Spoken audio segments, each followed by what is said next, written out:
So Ali is the cousin of the Prophet Muhammad in the Islamic tradition. Muhammad loves Ali and Ali loves Muhammad. That's the first thing. To some extent you could say that Muhammad plays a father figure for Ali. Now, if you're in a relationship, any kind of relationship, whether you're married, have children, one of the things that you soon understand is it's not right for you to burden your kids with your issues. You may not like your husband. You don't need to tell your daughter that. You don't need to tell your son that, especially when they're little. It's a burden that you have to carry on your shoulder. Okay? Now, whenever there is pain, now when you talk about Ali, you're not talking about someone who's a lightweight. You're talking about someone who is a social reformer. You're talking about someone who is a religionist. You're also talking about someone who is a spiritual seeker as well as a spiritual teacher. So you have all these different components in one single human being. He's also married. He also has kids, I think, Hassan and Hussein. And he writes these lovely letters to his sons about justice, about society, about what it means to be a human being. If you want to be the carrier of all these different components, if you want to live a life of a hero for your wife, for your kids, for your prophet, for your society, for God, there are all these things that you have to carry on your shoulders. That's a huge weight to carry. Now, you also know that your daughter, who is 5 or 10, is not strong enough to carry the pain that lives inside you. And so what you do is you shut your mouth. You make sure that whenever your daughter comes home, there's always a smiling face looking at her. Because you know that your daughter deserves much better. And you don't want to contaminate your daughter with your own problems. So what you have is a man who is carrying a lot of awful things that he sees in society, in politics, in religion, in just the life of human beings. And he's learned something really interesting, that in life, ultimately you have to carry your own pain. Ultimately there is no one to help you. Ultimately you have no right to burden anyone with your hurts and wounds because of a couple of things. First, no one can help you. In other words, if you come to me and say, I'm having a difficulty with my husband or your wife or this or that, I can give you an ear, fine, but at the end of the day, you have to go home. You have to look at your companion. You have to figure out what the hell it is that you want to do, how you want to resolve the issues. I can't do it for you. Nobody can do it for you. Having come to realize that pain has a tendency of creating this person inside you who's going to be profoundly lonely and desperate for attention. Ali embodies a human being who is mature enough to carry all sorts of burdens in a very solitary manner. He knows that no one around him in his life has the capacity to hear an ounce of weight he is carrying, so he keeps everything to himself. I remember one of my friends who had lost his son.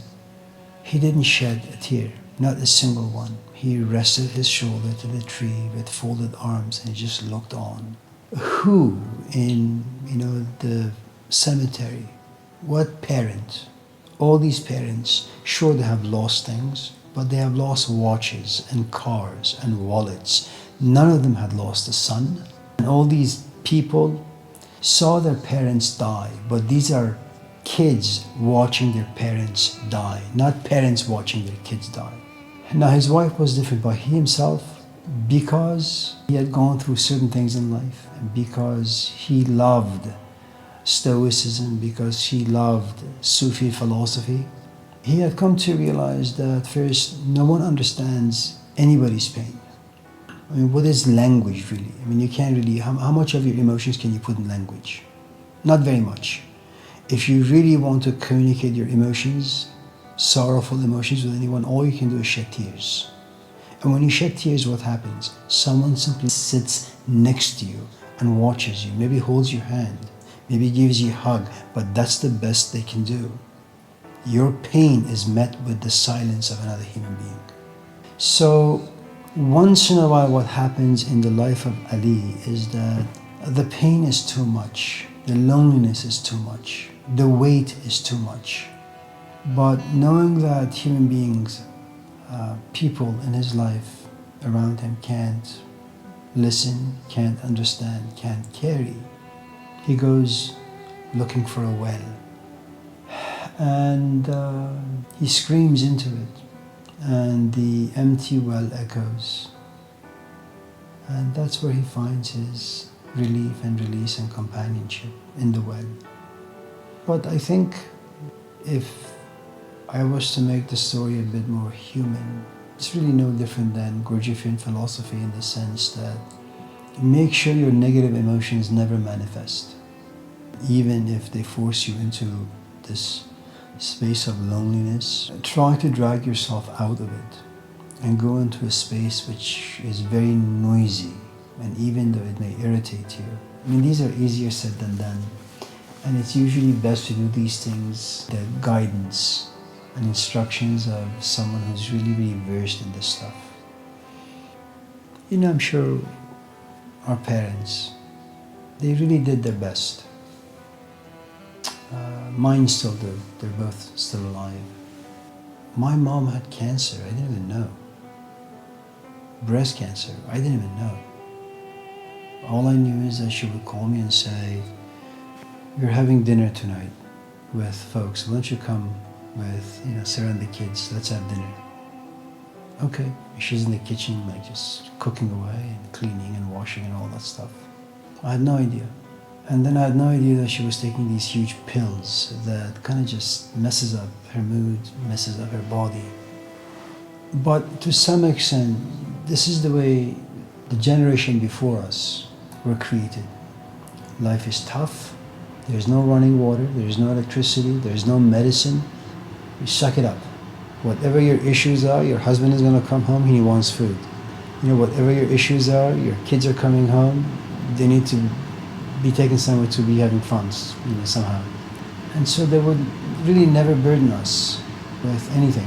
And you need to really have a tough skin. It's something that people these days don't have it. They're always like chattering about their issues on TikTok, on Facebook, on this, on that. And so the moment someone looks at them in a certain way or speaks to them in a certain way, they're easily broken. Especially all of us in this room who are instructors. That's how complaints come about. He said A, B, C, D, and my feelings are hurt. And so one of the things, again, going back to the story of Ali, is learn how to carry your own pain without contaminating and infecting other people. And even if there are people close to you who really love you, want to take care of you, keep your pain to yourself. Forgive me, my father is 91, I think. He's never talked about old age. Now that doesn't mean that late at night he doesn't stay awake, regretting certain parts of his life, being angry because he has lost certain abilities because of getting older, He doesn't complain about any of those things. He carries them all by himself. And I think all parents do that, as all mothers do that for their kids. And in relationships, that's what we do. We compromise, We negotiate with ourselves, with our companions. But the crux of the story is have a thick enough skin to carry your own life on your shoulder. Just because you have a companion, it doesn't give you the right to dump anything on this person. They have their own issues, whether they know it or not. You just carry your own stuff. It's really hard to be autonomous.